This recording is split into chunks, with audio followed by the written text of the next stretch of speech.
கிருஷ்ணர் தெரியுமா? கண்ண பரமாத்மா. ஆமா ஆமா. தலையில மயில் இறகு இருக்கு தெரியுமா?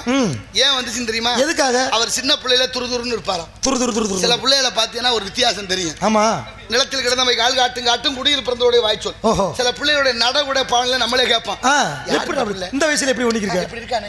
யாரு வருது? நல்ல சுறுசுறுப்பா. ஓ அது இன்னார் மகன். ஓ அதான் பார்த்தேன். அந்த செங்க நட தெரியுது பாருங்க. சொல்லுவோமா? சொல்லுவோம். அப்படின்னா அந்த பண்பாடு அடிப்படை அப்படியே அடிப்படையில இருந்து வந்துகிட்டு இருக்குது. அப்ப கண்ண பரமாத்மா எல்லா பிள்ளைகளையும் விட வித்தியாசமாவே இருப்பாரு. ஓஹோ.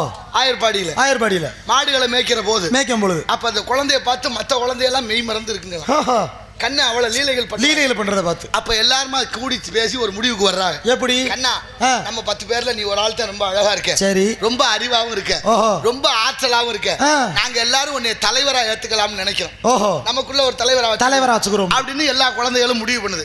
சரி தலைவர்னா மகுடம் சூட்டணும்ல, பதவி பிரமாணம் பண்ற மாதிரி. ஆமா உண்மைதான். அப்ப மகுடம் சூட்டணும்ல. ஆமா. அப்ப கண்ணனை தலைவரா தேர்ந்தெடுத்தா ஏதாவது மகுடம் சூட்டணும்ல. சின்ன பிள்ளை தானே. ஆமா. சுத்து பாக்குறது ஒரு மயிலரகு கிடக்கு. இந்த மயிலரகு எடுத்து கண்ணன் தலையில வச்சு இன்று முதல் நீ எங்களுக்கு தலைவன், இந்த குலத்தை காக்க வந்த பரம்பொருள் நீதான்.